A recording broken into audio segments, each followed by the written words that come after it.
ராணுவ தாக்குதல், அதிபர் நிக்கோலஸ் மதுரோ சிறைபிடிப்பை தொடர்ந்து வெனிசுலாவின் மிகப்பெரிய எண்ணெய் வளங்களை பயன்படுத்த அமெரிக்கா முயற்சிப்பது குறித்து விரிவாக பார்க்கலாம். வெனிசுலாவுக்குள் புகுந்து அந்நாட்டு அதிபர் நிக்கோலஸ் மதுரோவை அமெரிக்க படைகள் சிறைப்பிடித்ததை தொடர்ந்து ட்ரம்ப் பேசியது சர்வதேச அளவில் கவனம் பெற்றிருக்கிறது. நிக்கோலஸ் மதுரோ கைதை போதைப்பொருள் பயங்கரவாதத்திற்கு எதிரான நடவடிக்கை என சொல்லியிருக்கும் ட்ரம்ப், வெனிசுலாவை அமெரிக்கா நிர்வகிக்கும், அங்கு எண்ணெய் எடுக்கப் போகிறோம் என்றும் குறிப்பிட்டுள்ளார். Rebuilding and we're not spending money.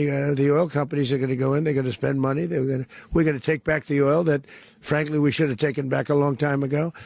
இதன் தொடர்ச்சியாக நிக்கோலஸ் மதுரோ கைது செய்யப்பட்டதை ஈராக் போரோடு ஒப்பிட்டு சர்வதேச அரசியல் வல்லுநர்கள் கருத்து தெரிவித்து வருகிறார்கள். 2003 ஈராக் போருக்கு முன்பாக எண்ணெய் வயல்கள் எல்லாம் நாட்டுடைமையாக்கப்பட்டது. விளைவாக மேற்கத்திய நாடுகளின் எண்ணெய் நிறுவனங்களால் அங்கு கடைபிடிக்க முடியாமல் போனது. அதுவே 2003 போருக்கு பிறகு நிலைமை தலைகீழாக மாறி எண்ணெய் வயல்கள் தனியார் மயமாக்கப்பட்டு அமெரிக்க நிறுவனங்களின் ஆதிக்கத்திற்குள் சென்றுவிட்டது. இப்போது இதே தந்திரத்தை ட்ரம்ப் வெனிசுலாவில் கையில் எடுத்திருப்பதாக விமர்சிக்கப்பட்டு வருகிறது. அமெரிக்காவில் இருந்தே விமர்சனங்கள் எழுந்திருக்கிறது. நிக்கோலஸ் மதுரோ சிறைப்பிடிக்கப்பட்டது தொடர்பாக கருத்து தெரிவித்திருக்கும் ஜனநாயக கட்சியைச் சேர்ந்த கமலா ஹாரிஸ், ஜனநாயகத்தை காக்கவோ போதைப் பொருட்களை ஒழிக்கவோ ட்ரம்ப் இதை செய்யவில்லை, மாறாக அங்கிருக்கும் எண்ணெய் வளத்திற்காகவே இப்படி செய்திருக்கிறார் என விமர்சித்திருக்கிறார். வெனிசுலாவை பொறுத்தவரையில் உலகத்தில் சுமார் 19% கச்சா எண்ணெய் இருப்பை கொண்ட நாடாக இருக்கிறது. உலகிலேயே அதிகப்படியாக வெனிசுலாவில் 30,300 கோடி பேரல் கச்சா எண்ணெய் இருப்பதாக மதிப்பிடப்படுகிறது.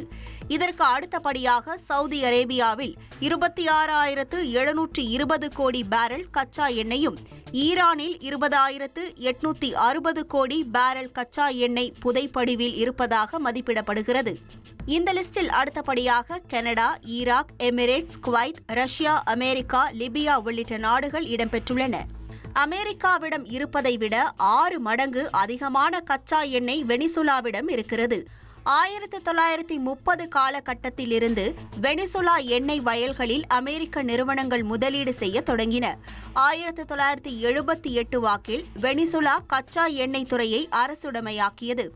1998 வெனிசுலா அதிபரான ஹியூகோ சாவேஸ் எண்ணெய் நிறுவன சொத்துக்களையும் தேசியமயமாக்கியதோடு வெளிநாட்டினருக்கு சொந்தமான சொத்துக்களை கைப்பற்றினர். தொடர்ச்சியாக அமெரிக்காவோடு மோதல் போக்கு ஏற்பட்டது. அமெரிக்கா பொருளாதார தடைகளை விதிக்க வெனிசுலா எண்ணெய் வர்த்தகம் அழியத் தொடங்கியது.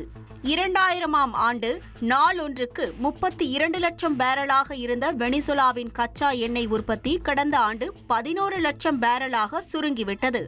வெனிசுலாவிலும் எண்ணெய் வயல்கள் அரசுடைமையாக்கப்பட்டிருக்கிறது.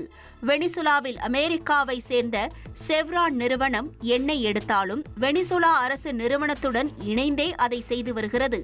இப்போது வெனிசுலாவை நிர்வகிப்போம், எண்ணெய் எடுப்போம் என்று ட்ரம்ப் வெளிப்படையாக சொல்லியிருப்பது அவரது உண்மை நோக்கத்தை பிரதிபலிப்பதாகவே சர்வதேச அரசியல் வல்லுநர்கள் கருத்து தெரிவிக்கிறார்கள். இனி செல்லும் இடமெல்லாம் செய்தி.